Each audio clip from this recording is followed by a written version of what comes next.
Dear कल्याण, ज्वार भाटा झैँ चलिरहने मनका यी सम्झनाहरू, ज्वार भाटा झैँ कुर्लिरहने मेरा मनका यी आवेगहरू, कहिले दुःखमा, कहिले सुखमा, कहिले उमङ्गमा त कहिले पीडामा निरन्तर चलिरहने यी मनका ज्वार भाटाहरूलाई म कहिलेकाहीँ सम्बन्धको घेरामा राखेर हेर्छु।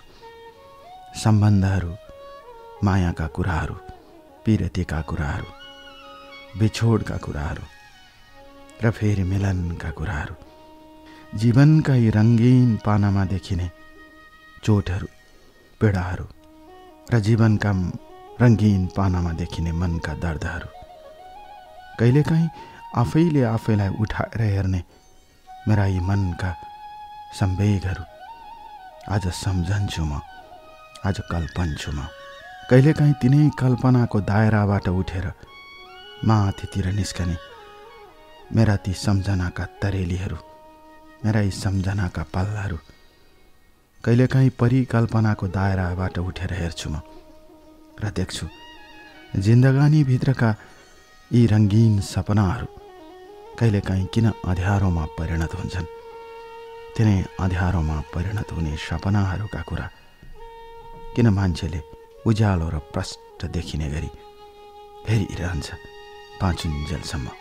मान्छेहरू भन्छन् जीवन क्षणिक छ, यो जिन्दगानीको ठेगान छैन भन्छन् मान्छेहरू। त्यही बेठेगान जिन्दगानीको कुरा आज म गर्न चाहन्छु। त्यही बेठेगान जिन्दगानीको कुरा आज म सुनाउन चाहन्छु डियर कल्याण तपाईँलाई।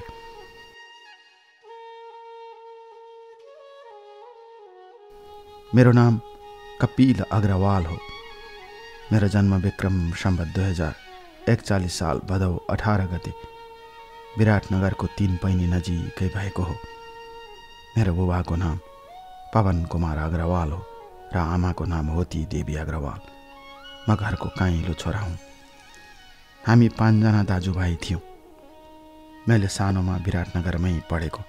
मेरो ठुलो दाइले बुबाको बिजनेस हेर्न थाल्नु भएको थियो म सानै हुँदा, किनकि उमेरको धेरै ठुलो अन्तर थियो हामी बीचमा। हाम्रो कस्मेटिकको होलसेल पसल थियो। पछि ठुलो दाइ काठमाडौँ आएर सुरज आर्केड नजिकै पसल खोल्नुभयो। राम्रो चल्यो दाइको पसल। होलसेल पसलमा राम्रो व्यापार हुन्थ्यो। हाम्रो परिवार नै व्यापारमा थियो। सानोमा म स्कुल जान्थेँ, आउँथेँ। मेरो वातावरण र पारिवारिक वातावरण अत्यन्तै राम्रो थियो। के लाउँ के खाउँ भन्ने कुनै चिन्ता थिएन। र हाम्रो घरमा सबैजना भेजिटेरियन हुनुहुन्थ्यो। माछा मासु चल्दैन थियो। मारवाडी समुदायको यो एउटा विशेषता नै हो। स्कुल आउने जाने चल्न थाल्यो। विराटनगर, जोगबनी, मामाघर वीरगञ्ज, मेरो बाल्यकाल रमाइलोसँग बित्दै गयो। मेरा आमाका मामाहरू भारतको जयपुरमा हुनुहुन्थ्यो। उहाँहरूको पनि त्यही बिजनेस थियो र धेरै सजिलो हुन्थ्यो हामीहरूलाई। चाहेको सामान अर्डर गर्यो भने इन्डियाबाट तुरुन्त आइपुग्थ्यो। त्यसैले पनि बिजनेसमा धेरै सहयोग हुन्थ्यो। यसरी स्कुल जाने आउने क्रममा दाइहरू सँगसँगै म पनि हुर्कदै गएँ। ठुलो दाइ बाहेक माइलो दाइ र साइलो दाइ पनि म सँगसँगै स्कुल जान्थ्यो र कान्छो भाइ बोर्डिङ स्कुलमा पढेपछि। यसरी हामी 5 जना दाजुभाइलाई राम्रोसँग हेरचाह गर्दै बुबाले हामीलाई अगाडि बढाउँदै जानुभयो र अगाडि बढाउँदै लानुभयो। समयले, आवेगले, भाग्यले धेरै कुराहरूलाई पछाडि धकेलेर लग्यो। धेरै कुराहरूलाई पछाडि धकेल्दै लग्यो। जीवनका पानाहरूमा म बिस्तारै बिस्तारै ठुलो हुँदै गएँ र पानामा लेखिने मेरा जीवनका कथाहरू पनि लेखिँदै गए। कहिलेकाहीँ म मामा घर जान्थेँ जयपुर। असाध्यै रमाइलो लाग्थ्यो। मामाहरू भन्नुहुन्थ्यो यहीँ बसेर पढ, यहाँ पनि राम्रो छ। हुन्छ म एसएलसी पछि आउँछु भन्थे। +2 पढ्न जाने इच्छा पनि थियो डियर कल्याण। तर साथीहरू, सङ्गतहरू र साथी भाइको सङ्गत र घरमा बुबा आमाको मायालाई छोडेर म टाढा जान सकिनँ र मैले एसएलसीको तयारी गर्न थालेँ। विक्रम सम्वत 2057 सालमा एसएलसी सुरु हुने महिना थियो। मलाई राम्रोसँग याद छ। पढाइमा तल्लीन हुन्थेँ म। बुबाले 12-1 बजेसम्म पढ्न लगाउनुहुन्थ्यो। कहिलेकाहीँ त निन्द्राले यति अप्ठ्यारो पार्थ्यो कि पढेको हो कि होइन जस्तो हुन्थ्यो। पढेको पनि बिर्सन्थेँ मैले। यसरी पढाइको साथसाथै पारिवारिक वातावरणमा हुर्कदै जाने क्रममा 57 सालमा मैले एसएलसी दिएँ। एसएलसी दिइसकेपछि ब्रिज कोर्सको जमाना थियो। मैले ब्रिज कोर्स पढ्नको लागि जयपुर जाने निर्णय गरेँ। तर एक दिन काठमाडौँबाट दाइले फोन गर्नुभयो। दाइको भर्खरै विवाह भएको थियो त्यति बेला। यतै आएर पढ्दा पनि हुन्छ नि, मलाई पनि सहयोग हुन्छ भन्नुभयो। त्यसपछि सबै कुरा त्यागेर म काठमाडौँतिर लागेँ। काठमाडौँको सोल्टी होटल पछाडि हाम्रो डेरा थियो। ठुलो फ्ल्याट लिनुभएको थियो दाइले। सारा परिवार जाँदा पनि हामी त्यसैमा अर्थ्यौँ। घरबेटी नै उहाँहरू हुनुहुन्थ्यो। असाध्यै राम्रो माया गर्ने संस्कार भएको घरबेटी भएकोले होला हामीलाई कुनै कुराको गाह्रो थिएन। यसरी एसएलसी सकेपछिको ब्रिज कोर्स गर्न म काठमाडौँ आएँ डियर कल्याण। र काठमाडौँमा मैले आफ्नो ब्रिज कोर्सहरू सुरु गर्न थालेँ। त्यत्तिकैमा रिजल्ट आयो। रिजल्ट आएपछि म राम्रो नम्बर ल्याएर पास भएँ। बुबा पनि खुसी हुनुभयो, सबैजना खुसी हुनुभयो। अब सबैको निर्णय भयो काठमाडौँमा बसिसकेपछि काठमाडौँमै पढ। मैले पनि हुन्छ भने डियर कल्याण। मेरो लागि नितान्त नयाँ समाज थियो काठमाडौँ। काठमाडौँको बारेमा त्यति थाहा थिएन। तर बिस्तारै बिस्तारै साथीभाइहरू र म सँगसँगै विराटनगरमा पढेका केही साथीहरू पनि सँगै एउटै कलेजमा भएपछि मलाई सजिलो हुन थाल्यो र मैले आफ्नो पढाइलाई काठमाडौँमा स्थापित गरेँ र मैले काठमाडौँमा पढ्न थालेँ। म सुनाउँछु डियर कल्याण। मेरो जिन्दगानीको कथा आज दिल खोलेर सुनाउँछु तपाईँलाई। बस दिल खोलेर।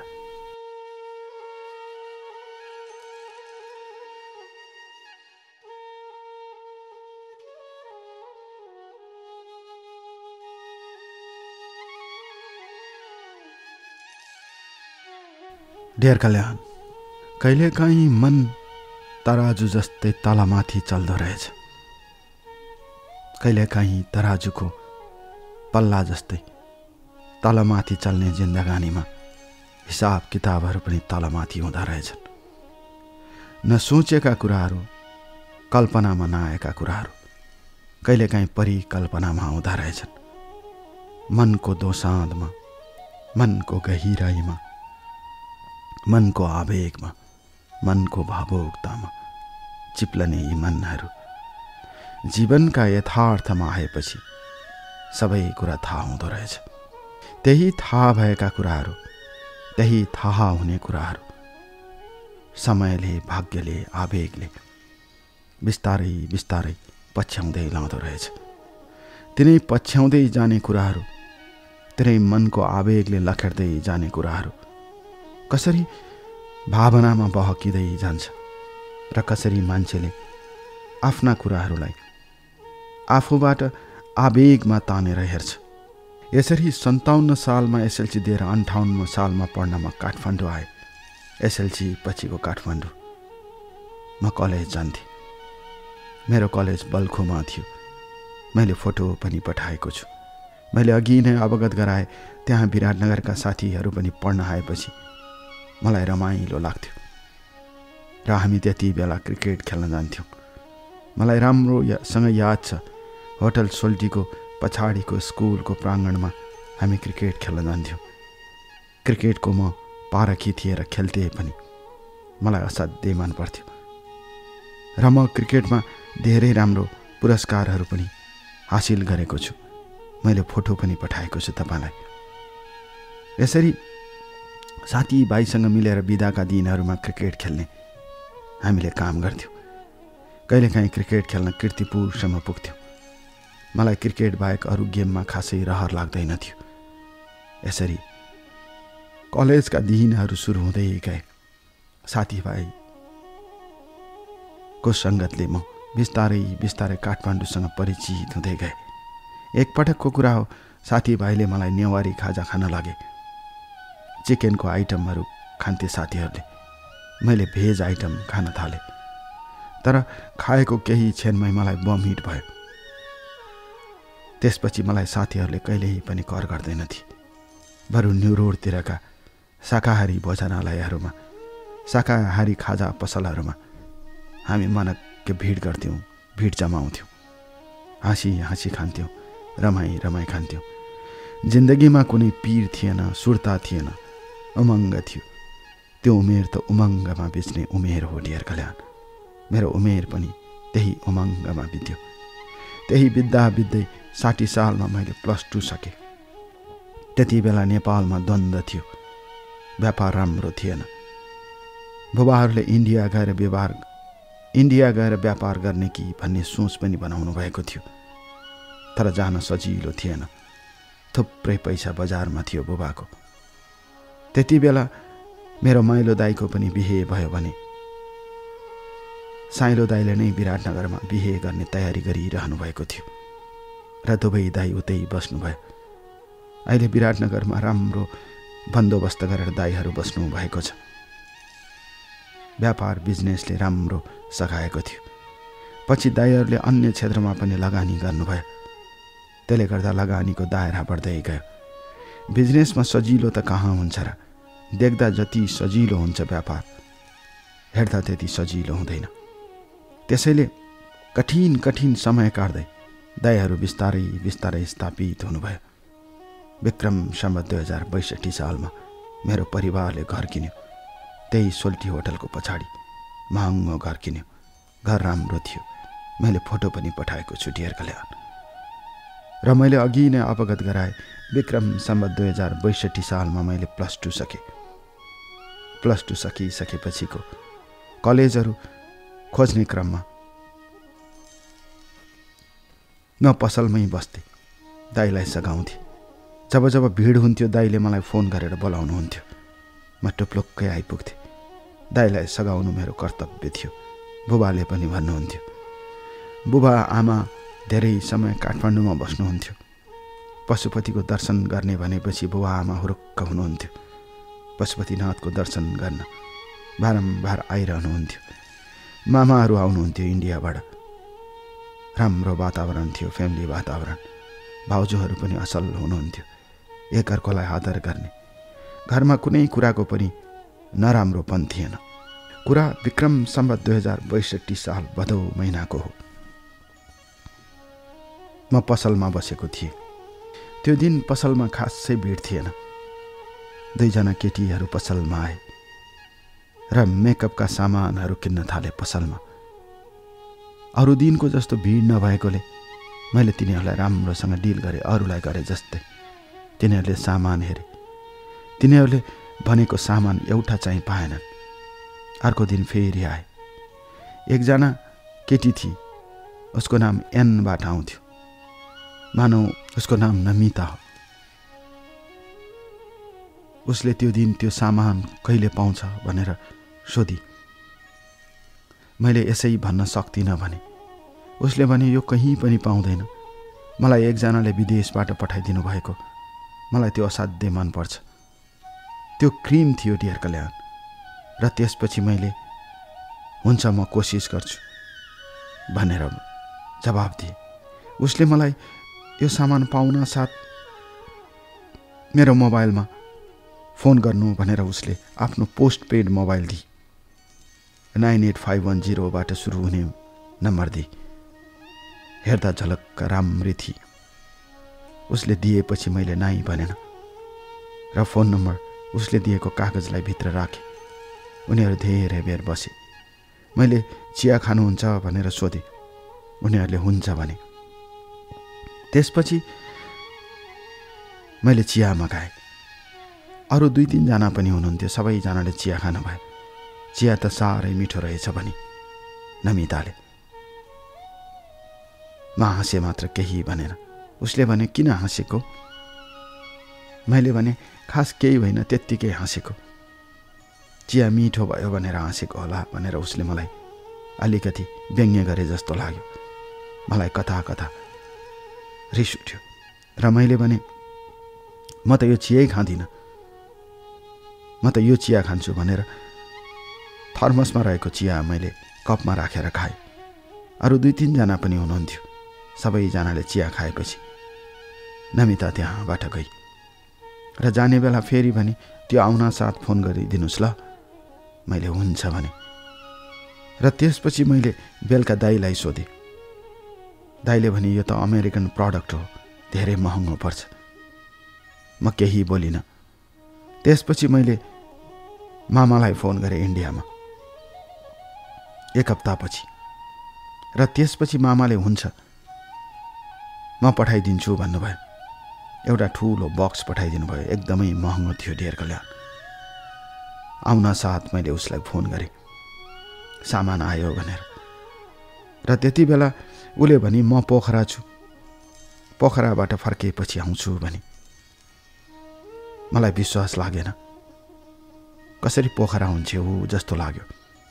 तर पछि 2 दिनपछि ऊ आई, एक्लै आएकी थिए। आएर सामान लिई पैसा तिरी। मेरो फ्लाइट थियो, त्यसैले म पोखरामा थिएँ र त्यो दिन फ्लाइट भएन, पोखरामा बसेकी अर्को दिन आइपुगे पनि मैले केही बुझ्नै सकिनँ। म त केही कामले गएकी होले जस्तो लागेको थियो। मैले वास्ता गरिनँ र त्यसपछि मैले नम्बर सेभ गरेको छु, मलाई सामान चाहियो भने मैले फोन गर्न सक्छु भनेर उसले भने। मैले हुन्छ भने, नाइ भन्ने कुरै थिएन। त्यसपछि उसले अक्कल झुक्कल फोन गर्थे। एक दिन फोनमा उसले भने तपाईको फेसबुक आइडी के हो? मैले भने। त्यसपछि उसले मलाई एड गरी। एड गरेपछि ऊ र म साथी भयौँ। त्यसपछि सामान्यतया हेलो हाई चल्दै गयो। म सुनाउँछु डियर कल्याण, मेरो जिन्दगानीको कथा आज तपाईलाई दिल खोलेर सुनाउँछु, बस दिल खोलेर।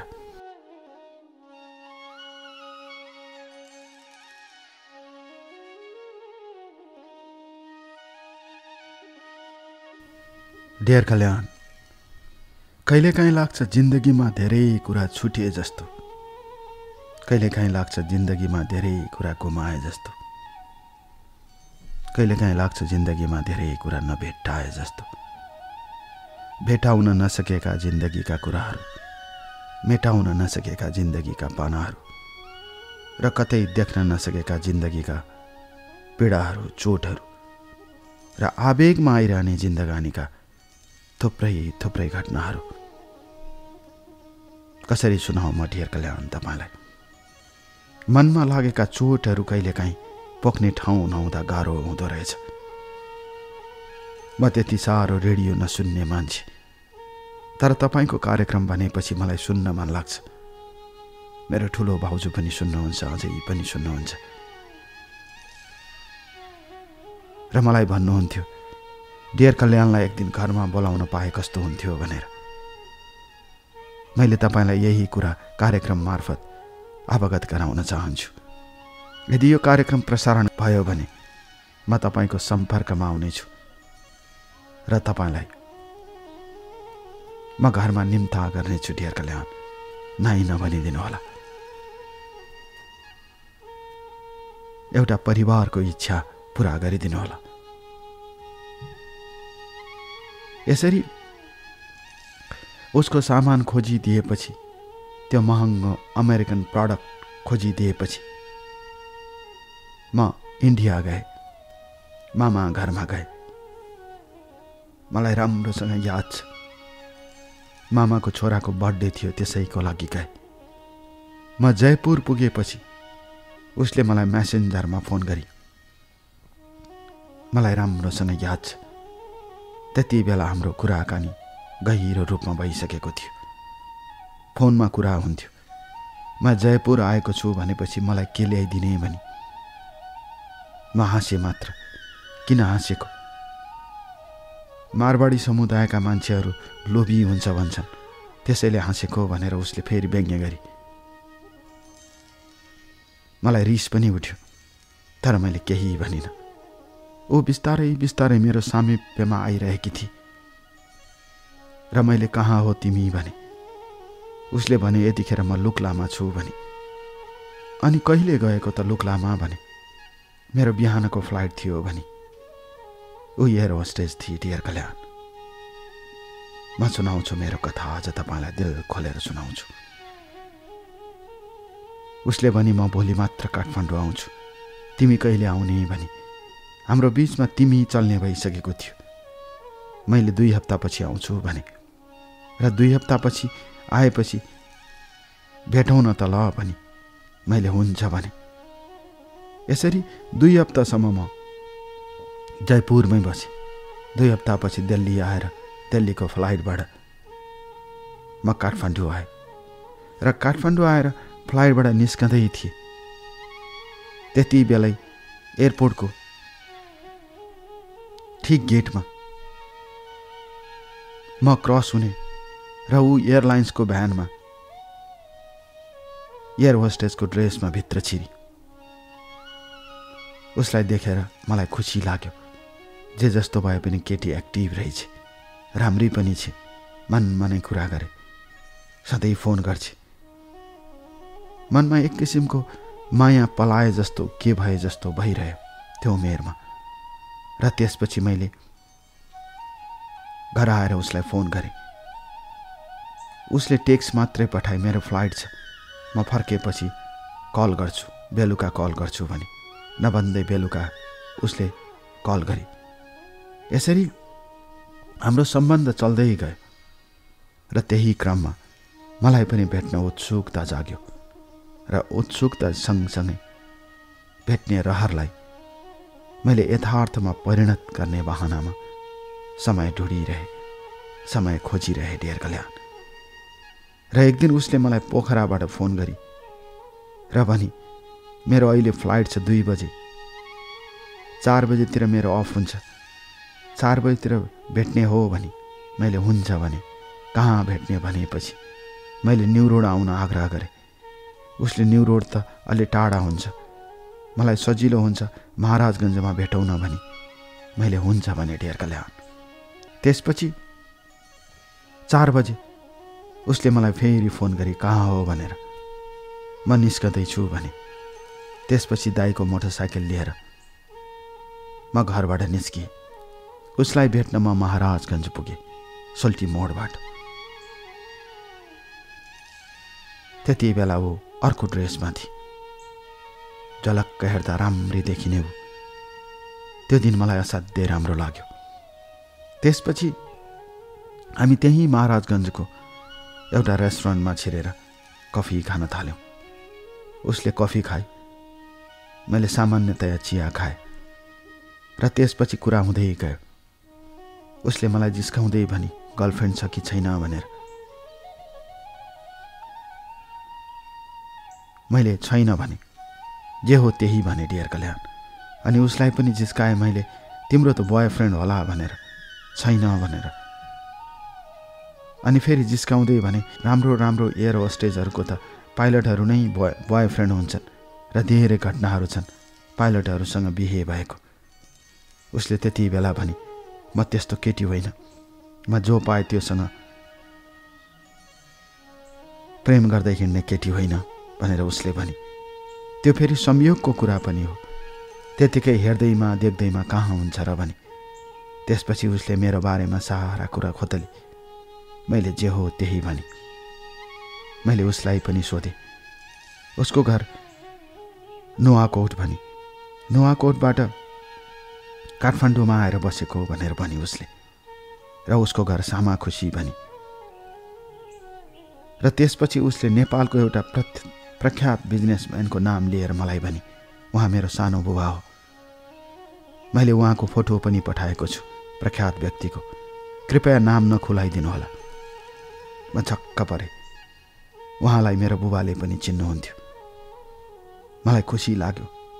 ओहो, राम्रै परिवारको रहेछ जस्तो लाग्यो। र त्यसपछि कुरा हुँदै गयो, बुबाले के गर्ने, भाइहरूले के गर्ने। उसले सबै कुरा भनी फरासिलो तरिकाले। त्यसपछि हामी 2-3 घण्टा त्यहाँ बिताएको पत्तै भएन डियर कल्याण। त्यसपछि छुट्टिने बेलामा उसले मलाई चकलेटहरू दिए, हातमा राखिदिए। यो के दिएको तिमीले भने। चकलेट दिएको के, खानु न, राम्रो हुन्छ। उसले तिमीबाट फेरि तपाईँको सम्बोधन गरी त्यो दिन। कहिले तिमी कहिले तपाईँ भन्थ्यौ, ऊ आफै कन्फ्युज थिए।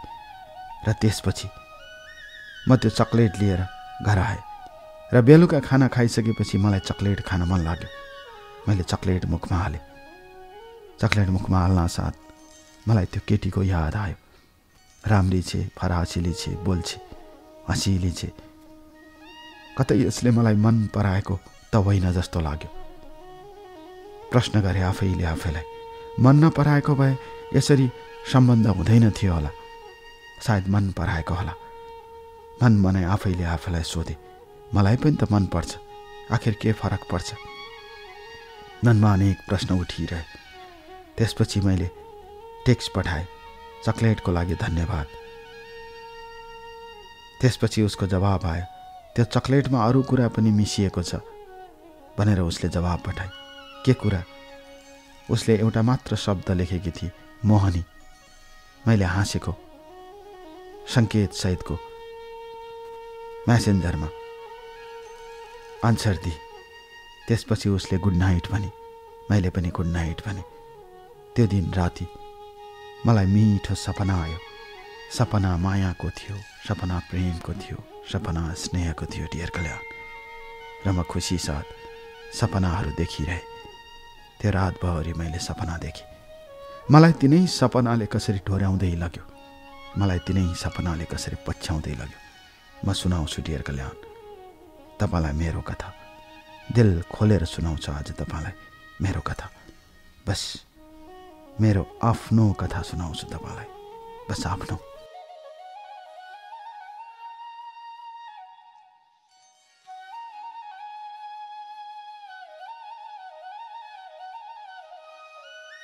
डियर कल्याण, मायाले नछुटाएका मेरा घाउहरू, मायाले नकोट्याएका मेरा पीरतीहरू, मायाले देखाउन नसकेका मेरा जीवनका अनगिन्ती दर्दहरू, कसरी सुनाऊँ, कहाँबाट सुनाऊँ, कसरी भनौँ? मनभित्रको आवेगले पनि लखट्न नसकेका मेरा चोटहरू, मनभित्रको आवेगले पनि भेट्टाउन नसकेका मेरा खोटहरू। कहिलेकाहीँ सम्झन्छु म आफैले आफैलाई, कहिलेकाहीँ कल्पना गर्छु म आफैले आफैलाई। त्यही कल्पनाको दायराबाट उठ्न नसकेका मेरा पीडाहरू, त्यही कल्पनाको दायराबाट हिँड्न नसकेका मेरा चोटहरू, त्यही कल्पनाको दायराबाट उठाउन नसकेका मेरा मनका घाउहरू आज मलम लगाउँदै तपाईँलाई सुनाइरहेको छु डियर कल्याण, दिल खोलेर। यसरी त्यो दिन उसले चकलेट दिए। मैले अघि नै अवगत गराएँ, चकलेटमा माया थियो, चकलेटमा पीरती थियो भन्ने कुरा पनि उसले दर्शाए। त्यसपछि हाम्रो निरन्तर भेट हुँदै गयो। एकपटक उसले मलाई भने, मलाई घुम्न जान मन लागेको छ। धेरै भयो मोनोटोनस भएकी छु म, मलाई कसैसँग सम्पर्क गर्न मन लाग्दैन, म एक्लो खालको केटी हुँ भने मैले विश्वास गरेँ डियर कल्याण। र त्यसपछि उसले प्लान्चोक भगवती जाने विचार गरी र मैले उसलाई लिएर गएँ। त्यति बेला दाइले नयाँ गाडी किन्नु भएको थियो। म त पढ्ने विद्यार्थी, मसँग गाडीको कुरा थिएन। त्यसैले दाइको गाडी लिएर म गएँ। ऊ अगाडि बसी, बाटोभरि कुरा भयो। जाँदासम्म उसले मलाई मन पराएको कुरा गरी, मैले पनि मन पराएको कुरा गरेँ। मन्दिर नपुग्दै हाम्रो बाचा तय भयो। त्यसो भए आज मन्दिरमा हामीले कसम खानुपर्छ भने मैले हुन्छ भने। हामी मन्दिर पुग्यौँ, करिब 12:30 बजेतिर पुग्यौँ। त्यसपछि मन्दिरमा दर्शन गऱ्यौँ, हामीले कसम खायौँ। र त्यसपछि फर्कने बेलामा भोक लाग्यो भने छेउको एउटा रिजोर्टमा हामी छिर्यौँ र त्यहाँ खाना खान थाल्यौँ। त्यति बेला मैले उसलाई पहिलो पटक चुम्बन गरेँ र उसले पनि गरी। त्यो दिन जीवनको सबभन्दा ठुलो र बिर्सन नसकिने क्षण मेरो लागि बन्यो। म कहाँको केटा, म कहाँबाट कहाँ आएँ, ऊ कहाँको केटी, कसरी यो संयोग हुन पुग्यो मलाई थाहा भएन डियर कल्याण। र त्यसपछि म बेलुका घर आएँ र अर्को दिन म कलेज गएँ र कलेज जाँदा मैले साथीहरूसँग कुरा गरेँ। हिजो घुम्न गएको यार भने फोटो देखाएँ। एकजना साथीले भन्यो विराटनगरकै साथी हो, त्यसको नाम योगेश तिवारी हो। योगेश तिवारीले भन्यो क्या दामी केटी छ यार, कसरी पट्टाइस् भनेर साथीहरूले सोध्न थाले। अर्को साथीले सोध्यो तँलाई पनि पट्याउन आउँदो रहेछ, त त घुसघुसे रहेछस् भनेर साथीहरू हाँसे। कक्षा कोठामा म त्यति साह्रो बोल्दैन थिएँ केटीहरूसँग। आफूलाई सोधेको कुराको जवाब दिन्थे, त्योभन्दा बढी मैले केही गर्दैन थिएँ। मेरो पारिवारिक संस्कार त्यस्तै थियो। नारीहरूलाई आदर गर्नुपर्छ भन्ने मेरो परिवारको संस्कार थियो। त्यही संस्कारमा बाँचेको मैले त्यही सिकेको थिएँ। र साथीहरूले मेरो कुरा एक कान दुई कान गर्दै पुरा क्लासभरि हल्ला फैलाइदिए। एकजनाले त भन्यो यसको त गर्लफ्रेन्ड नै एयर होस्टेज छ, अब त फ्लाइटमा फ्री हुन्छ होला यार भनेर साथीहरूले जिस्काउन थाले। र त्यसपछि मैले उसलाई बेलुका आएर फोन गरेँ र मैले दिनदिनै फोन गरेको कुरा मेरो भाउजूले याद गर्नुहुँदो रहेछ। कहिल्यै फोन नगर्ने मान्छे किन यति धेरै बिजी भएको, कहिल्यै फोन नगर्ने मान्छे किन सधैँ फोनमा झुन्डिएको बाबु भनेर सोध्नुभयो। मैले होइन साथीभाइहरूसँग भने। भाउजूले हाँस्दै भन्नुभयो साथीभाइसँग होइन होला, गर्लफ्रेन्डसँग होला भनेर हाँस्नुभयो। म झसङ्ग भएँ। मायाका कुराहरू जति छोप्न खोज्यो त्यति फैलदै जाँदो रहेछ। मायाका कुराहरू जति लुकाउन खोज्यो त्यति फराकिलो हुँदै जाँदो रहेछ। यसरी यो सम्बन्धको दायराबाट, यसरी यो सम्बन्धको आँगनबाट, यसरी यो सम्बन्धको गोरेटोबाट म एक पाइला दुई पाइला गर्दै निरन्तर हिँड्न थालेँ डियर कल्याण। घरमा थाहा भयो। एक दिन बुबाले सोध्नुभयो, मैले केही भन्न सकेन। पछि दाइलाई सबै कुरा बताए, भाउजूलाई भने, तर बुबा आमाले विरोध गर्नुभयो। जब बुबा आमाले विरोध गर्नुभयो त्यही दिन म घरबाट साथीको बर्थडे छ भनेर निस्किएँ। त्यही दिन ऊ मलाई लिन आई। उसको स्कुटी थियो र स्कुटीमा बसेर हामी नगरकोट गयौँ र त्यो दिन हाम्रो पहिलो सेक्स भयो।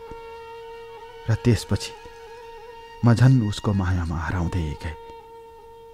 किन हराए मलाई थाहा छैन। र त्यसपछि उसका सबै कुराहरू मलाई राम्रो लाग्न थाल्यो। उसले खाएको, उसले हिँडेको, उसले बोलेको सबै कुराहरू मन पर्न थाल्यो। मैले उसलाई कुनै कुराको पनि विरोध गरिनँ, गर्दैन थिएँ। ऊ पनि मलाई सहज रूपमा लिन्थे। यता यस्तो थियो भने मेरो परिवारले मलाई विवाह गर्नको लागि जयनगरमा मामाहरूले एकजना व्यापारीको छोरी तय गर्नुभएको थियो। मलाई फोटो पनि देखाइरहनुहुन्थ्यो बारम्बार आमाले। तर म यता मायामा परिसकेको थिएँ, यता म मायामा हराइसकेको थिएँ। उताको कुरा वास्ता लाग्दैन थियो। उसँग कुरा गर्न पाउँदा आनन्द लाग्थ्यो, उसँग बात मार्न पाउँदा मलाई रमाइलो लाग्थ्यो, मिठो लाग्थ्यो। यसरी दिनहरू बित्दै गए, यसरी समयहरू गुज्रदै गए। समय सँगसँगै समयका आवेगहरूले मलाई लखेड्दै लागे। यतातिर नमितासँगको सम्बन्ध गहिरिँदै गइरहेको थियो भने अर्कोतिर आमा र बुबाले विरोध गरिरहनु भएको थियो। दाइहरू बोल्नु भएको थिएन। पछि दाइहरूले पनि बुबाको साथ दिने सङ्केत पाएपछि म दोधारमा थिएँ। तर मैले मनै अठोट गरेको थिएँ, यो मेरो पहिलो प्रेम हो। म पहिलो प्रेमलाई गुमाउन चाहँदैन। म पहिलो प्रेमलाई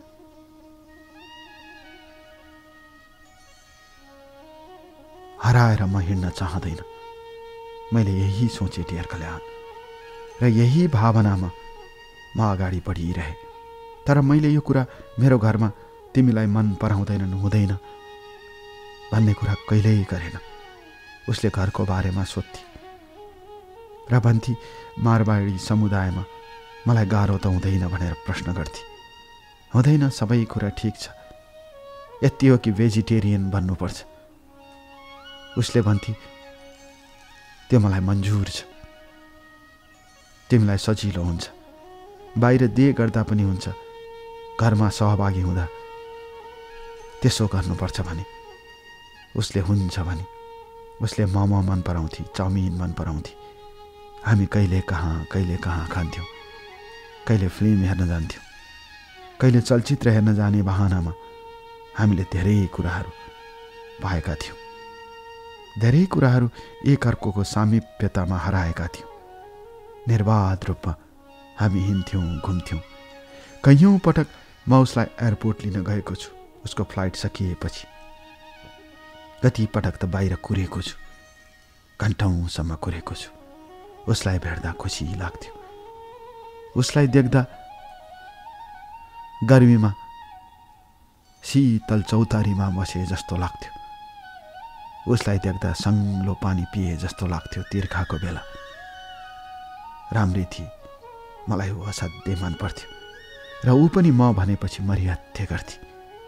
हाम्रो प्रेमको कथा यसरी अगाडि बढ्दै गयो डियर कल्याण, र बिस्तारै बिस्तारै एक कान दुई कान मैदान हुँदै परिवारलाई थाहा हुँदै गयो, र परिवारको सामिप्यता सँगसँगै उसको र मेरो सामिप्यता झन्झन बढ्दै गयो। तर मेरो बुबा आमा विरोध गरिरहनु भएको थियो।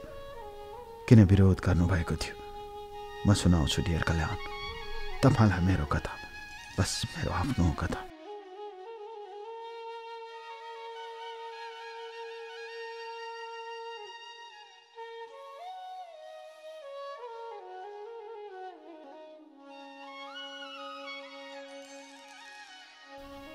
कहिलेकाहीँ मनभित्रका संयोगहरू, कहिलेकाहीँ मनभित्रका वियोगहरू, कहिलेकाहीँ मनभित्रका धरातलहरू बिर्सेर हिँड्ने पीडाहरू, कहिलेकाहीँ मनभित्रका परिवेशहरू बुझ्न नसकेर जिन्दगीलाई हराउँदै जाने मेरा मनका वितृष्णाहरू आज पल पल पोख्न चाहन्छु म। यसरी मेरो परिवारले मन नपराएको कुरा उसलाई भनेको थिएन। एक दिन उसले भने, अब त धेरै वर्ष भयो हाम्रो प्रेम, मेरो घरमा पनि विवाहको कुरा गरिरहनु भएको छ, अब हामीले विवाह गर्नुपर्छ, अब के नै बाँकी छ र। उसले यस्तै भने। मैले हुन्छ भने, चिन्ता नगर, म घरमा कुरा गर्छु भने। तर उसले बिस्तारै बिस्तारै त्यही कुरा दोहोऱ्याउन थालेपछि एक दिन मैले घरमा भाउजूसँग रुँदै भने, मलाई त्यो केटी मन पर्छ, मलाई मन परेको केटी मैले विवाह गर्न पाउँदैन भने मलाई भन्नुहोस्, बुबा आमालाई भनिदिनुहोस्, हैन भने म यो घरमा बस्दिनँ भने। मैले यतिसम्म भने र त्यसपछि बुबा त्यति बेला विराटनगर हुनुहुन्थ्यो। बुबा आएपछि म कुरा राख्छु भन्नुभयो। बुबाले आमालाई कुरा राख्नु भएछ। आमाले बुबालाई फोन गरेपछि म आएपछि सम्झाउँछु त्यसलाई, घरमा नबस्ने भए नबसोस्, तर विवाहको कुरा हुँदैन। उसले भनेर हुन्छ। यस्तो किसिमको कुराहरू हुन थाल्यो डियर कल्याण। त्यसको एक हप्तापछि बुबा विराटनगरबाट आउनुभयो र बुबाले भन्नुभयो, म उसको सानो बुवासँग पहिला कुरा बुझ्छु भन्नुभयो डियर कल्याण। त्यसको 3 दिनपछि बुबाले मलाई बेलुकाको समय थियो, म कलेजबाट फर्केको थिएँ। बुबाले मलाई बोलाउनु भयो र एकपटक मेरो गालामा हाल्नुभयो, जोडले हान्नुभयो। दाइहरू छुट्याउन आउनुभयो। बुबाले रिसाउँदै भन्नुभयो, तैँले विवाह गरेको केटी, तैँले विवाह गर्न आँटेको केटीले जे कुरा तँलाई भनेकी छे त्यो सब झुट हो भन्नुभयो। मैले किन भने, जुन मानिसको कुरा गर्छस् तैँले, ऊ मेरो चिनेको मान्छे हो। ऊ नेपालको प्रतिष्ठित व्यापारी हो। ऊ उसको सानो बुबा होइन। सानोमा ऊ त्यो घरमा बसेर काम गर्थे। उसको छोरी सानी थिए। छोरीलाई स्कुल पुर्याइदिने ल्याइदिने गर्थे र त्यही पढ्दै हुर्कदै गर्दा गर्दै रुई कराई गरेर ती मानिसले उसलाई एयरलाइन्समा जागिर दिएको। ठक्क तेरो बुद्धि भनेर बुबाले मलाई गाली गर्नुभयो। त्यो कुरा सुन्न साथ ढेर कल्याण मेरो धरती भाँचिए जस्तै भयो। त्यसपछि बुबाले भन्नुभयो, जुन सामाखुसीको घर तँलाई उसले देखाइरहेकी छे त्यो घर उसको होइन, त्यो घर उसको भाडाको घर हो। भाडामा बस्नु नराम्रो होइन, तर त किन झुटको पछि लागिरहेको छस्? या त तैँले ढाँटेको हुनुपर्छ। केटीले त त्यसरी ढाँट्दैन, जे हो त्यही भन्छ। बुवाले त्यति भनेपछि घरमा बवाल मचियो। ढेर कल्याण रुने धुने भयो। आमाले त्यसो गर्नु हुँदैन भन्नुभयो। ढेर कल्याण म छाँगाबाट खसे जस्तो भए र म आफ्नो कोठामा गएर सुतेँ। रातभरि तलमाथि चलिरह्यो कोठा। मेरो बिस्तारा माथि पुगेर तल झरे जस्तो भयो। उसले किन सबै कुरा मलाई ढाँटेकी? म सोझो सरल देखेर ढाँटेकी। म विराटनगरबाट काठमाडौँ पढ्न आएपछि बिस्तारै काठमाडौँको वातावरणमा हुर्केको मान्छे म। काठमाडौँको वातावरणमा भर्खरै सिक्दै गरेको बेला भेटिएको एउटा प्रेम म गहिराईमा पुगिसकेको थिएँ। ढेर कल्याण त्यहाँबाट फर्कन खोज्छु, सक्दिनँ। त्यो राति मैले मोबाइल अफ गरेँ, तर रातभरि निन्द्रा लागेन। अर्को दिन बिहानै उसले फोन गरी। त्यति बेला उसले तिमी भन्थे। तिमी 12 बजे मलाई भेटन भनी। मैले हुन्छ भने र त्यसपछि 12 बजे म उसलाई भेट्न गएँ। त्यहीँ 3 कुनेमा।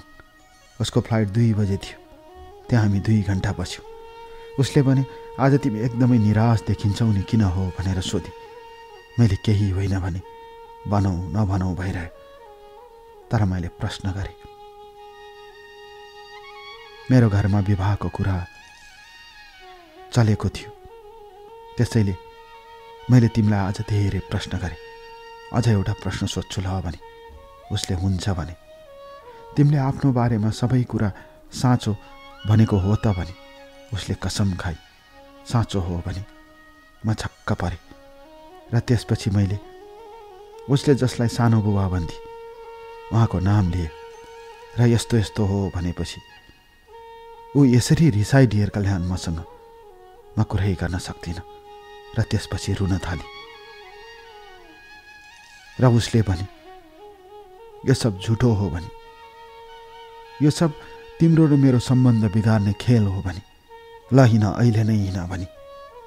उसले फेरि उल्टा मेरो मन जित्ने कोसिस गरी। म बुझ्नै सकिनँ। 2 बजे उसको फ्लाइट थियो। उसलाई निस्कन हतार भयो। जाने बेला ऊ सुक्क सुक्क गर्दै निस्की। मलाई उसको माया लाग्यो। के गरौँ कसो गरौँ भइरह्यो। त्यो दिन म अबेर घरमा पुगेँ। बुबा हुनुहुन्थेन। दाइले सोध्नुभयो, किन अचेल अचेल ढिला आउँछस्? साथी सङ्गत त सब ठिक छ भन्नुहुन्थ्यो। अचेल त पसलमा पनि धेरै आउँदैनस्, खालि कलेजका साथीहरूसँग घुमिरहन्छस्। दाइले अलिकति मेरो मन साय बुझे जस्तो छनक पाएँ मैले भने, होइन, एक्जाम आइरहेको छ, त्यसैले बढी समय साथीहरूसँग बिताइरहेको छु पढाइमा भनेर ढाँटे। तर ढेर कल्याण मेरो अवस्था अर्कै थियो। मैले बुझ्नै सकिनँ आफ्नो कहानी। मैले बुझ्नै सकिनँ आफ्नै जिन्दगानीको कथा आफैले बुझ्न सकिन र त्यसपछि के गरौँ कसो गरौँ भइरह्यो। परिवारको कुरा सुनौँ कि उसको कुरा सुनौँ जस्तो भइरह्यो। त्यसको तेस्रो दिन एक दिन उसले मलाई फोन गरी र मलाई बोलाए र म गएँ। त्यसपछि उसले भनी बहिनीको अमेरिकाको लागि अप्लाई गर्नुपर्नेछ, 50,000 छ भने देऊ न भनी। मेरो लागि ठुलो कुरा थिएन डियर कल्याण, म ठुलो मान्छे भनेको होइन। हुन्छ म भरे ल्याइदिन्छु भने। त्यो दिन हामी छुट्टिएर म आएँ। मेरो आफ्नै अकाउन्टमा त्यति पैसा रहेछ। त्यसपछि मैले उसलाई अर्को दिन बिहान बोलाएर 50,000 रुपियाँ दिएँ। ल बहिनीको राम्रो होस् भनेर। डियर कल्याण, म त कति सोझो मान्छे। उसले बहिनीको लागि होइन आफ्नो लागि अप्लाई गरेकी रहेछ। मलाई पछि मात्र थाहा भयो, तर उसलाई अमेरिकन एम्बेसीले भिजा दिएन। सायद सबै कुरा झुट थियो कि के थियो मलाई थाहा थिएन। त्यति राम्रो अनुहारभित्र पनि यति ठुलो झुटको खेती हुँदो रहेछ। पछि मैले बुझ्दै गएँ। म सुनाउँछु डियर कल्याण, मेरो जिन्दगानीको कथा आज तपाईँलाई दिल खोलेर सुनाउँछु। बस दिल खोलेर।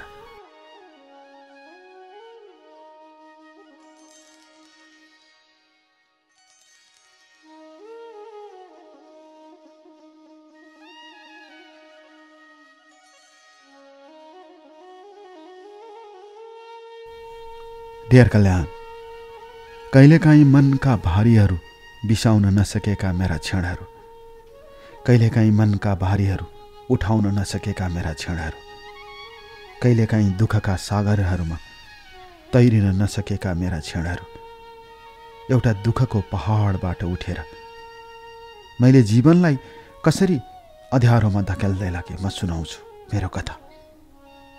त्यसपछि उसले मसँग 50,000 लखेपछि ऊ अलिकति टाढा भएको जस्तो छनक मैले पाएँ। एकपटक मैले उसलाई फोन गरेर भने, तिम्रो घरमा त आजसम्म पनि बोलाएनौ नि मलाई भने।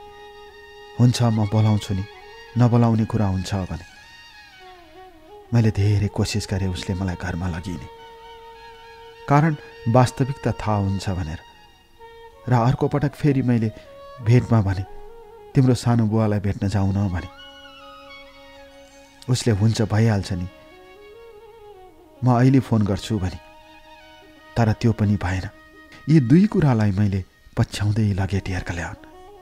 मैले उसलाई सोधिरहेँ, तर ऊ तर्कदै गए। कति दिन तर्कने, कति दिन भाग्ने, सत्य कुरा त थाहा हुन्छ। एक दिन मैले बुबालाई सोधेँ, बुबा उहाँको घरमा जान मिल्छ कि मिल्दैन भने। ल हिँड म लिएर जान्छु भन्नुभयो। व्यापारको कामको सिलसिलामा उहाँ त्यो घरमा मलाई लिएर जानुभयो। र त्यति बेला मैले उसको फोटो देखेँ, बच्चा बोकिरहेको फोटो देखेँ। त्यसपछि मलाई प्रमाणित भयो, बुबाले झुटो बोल्नु भएको रहेनछ। वास्तवमा उसले मलाई जे हो त्यही बोलेको भए म उसलाई स्वीकार्थेँ। मैले उसको परिवेश, उसको ब्याकग्राउन्ड हेरेर माया गरेको थिइनँ। ऊ राम्री थिए। मैले फोटो पठाएको छु डियर कल्याण। मैले उसको अनुहार, उसको बानी राम्रो लागेर मैले उसलाई स्वीकारेको थिएँ। उसलाई कैयौँ गहनाहरू किनिदिए, उसलाई कैयौँ कुराहरू किनिदिए। सपिङ गर्न जान्थ्यौँ, महँगा महँगा सामानहरू किन्थे। मैले उसको लागि कुनै कुरा पनि बाँकी राखेकी थिइनँ। पार्टीहरूमा जाँदा उसले कति पटक मलाई लिएर गएकी छ।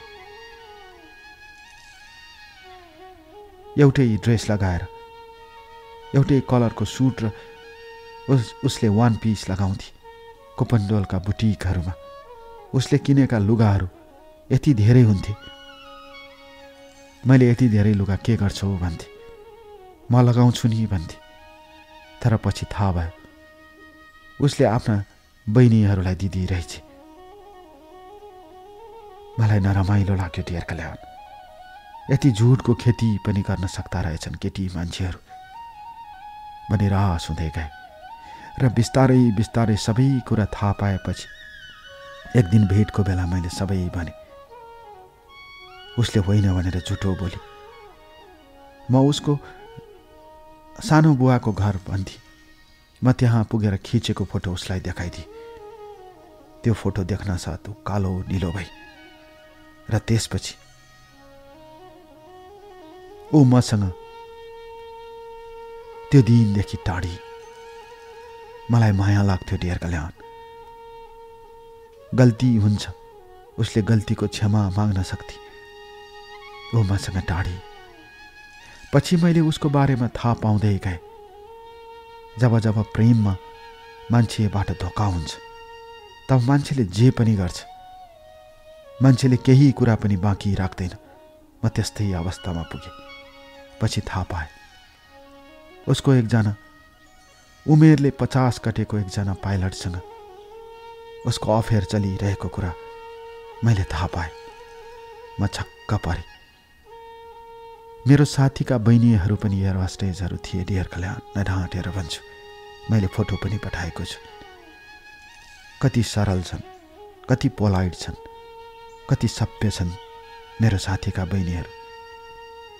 उनीहरू कति संस्कारी छन् म वर्णन गर्न सक्दिनँ। मैले साथीका बहिनीहरूलाई देखेपछि मलाई लाग्यो ऊ पनि यस्तै होले। कुरा गर्दा उस्तै थिए तर व्यवहार कति फरक। हजारौँमा एकजना नराम्रो हुन्छ तर त्यही एकजनाको कुरा बढी चल्ने गर्छ। र त्यसपछि मैले साथीका बहिनीहरूसँग एक दिन मैले मेरो मनको कुरा गरेँ। तिनीहरूबाट पनि धेरै कुरा थाहा भयो।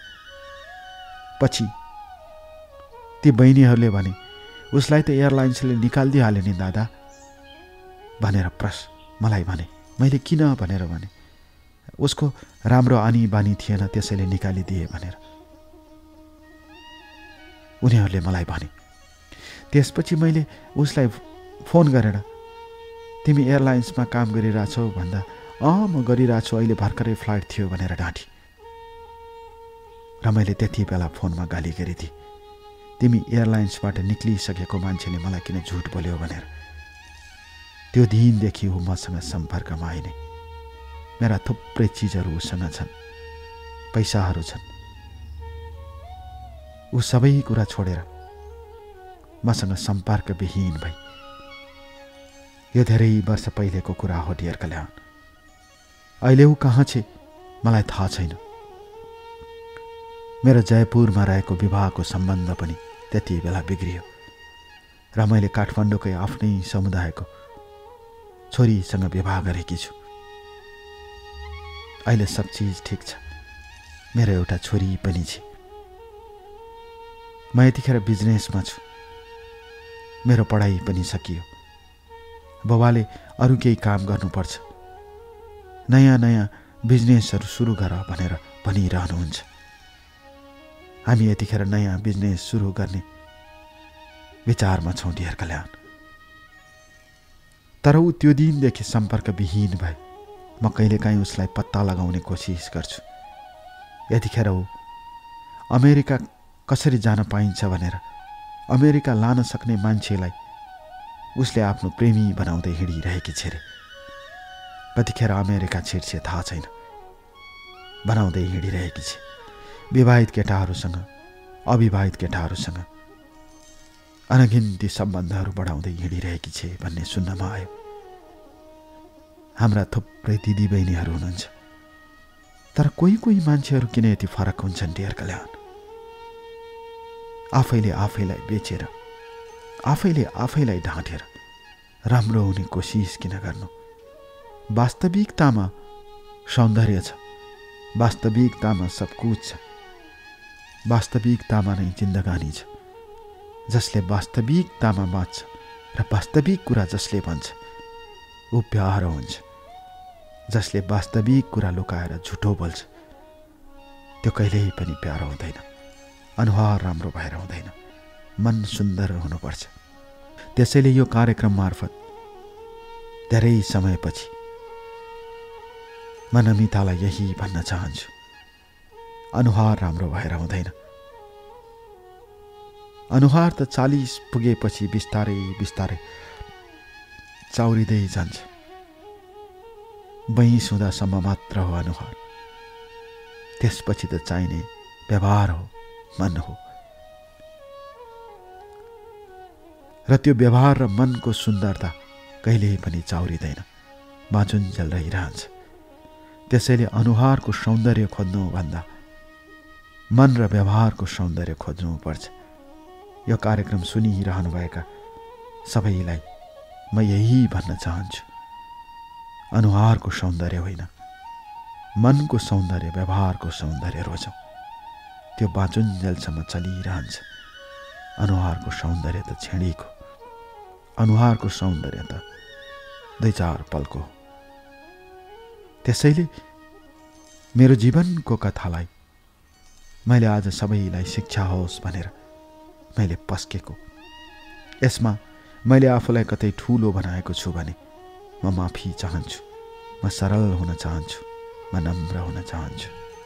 मैले कहिल्यै कसैलाई नराम्रो गरिनँ, तर ममाथि यति ठुलो वज्रपात कसरी आयो, ममाथि यति ठुलो धोकाको खेल कसरी भयो, मलाई थाहा भएन। त्यसैले डेयर कल्याण, म तपाईँलाई लाख लाख धन्यवाद दिन चाहन्छु। यदि तपाईँले यो कार्यक्रम प्रसारण गरिदिनु भयो भने म आभारी हुनेछु। र यतिखेर मेरो परिवार, मेरो घर सब ठिकठाक छ। वो कहाँ छे मलाई केही पनि थाहा छैन र थाहा पाउन पनि चाहदैन म। वो आफै मबाट लुकेर, आफै मबाट भागेर हिँडिरहेकी छे। उसले आफै फेसबुक ब्लक गरी उसँग कतै पनि सम्पर्क छैन म, र म सम्पर्कमा रहन चाहदैन। किनकि म मेरो परिवारको जीवनमा, म मेरो श्रीमतीको मायामा, स्नेहमा रमाइरहेको छु। एकपटक गल्ती भयो, एकपटकको गल्ती माफी हुन्छ, तर बार बार गल्ती गर्नु हुँदैन। त्यसैले म यतिखेर परिवारको सुख र प्रेममा रमाइरहेको छु र म धेरै खुसी छु उसलाई गुमाएर। बस धेरै।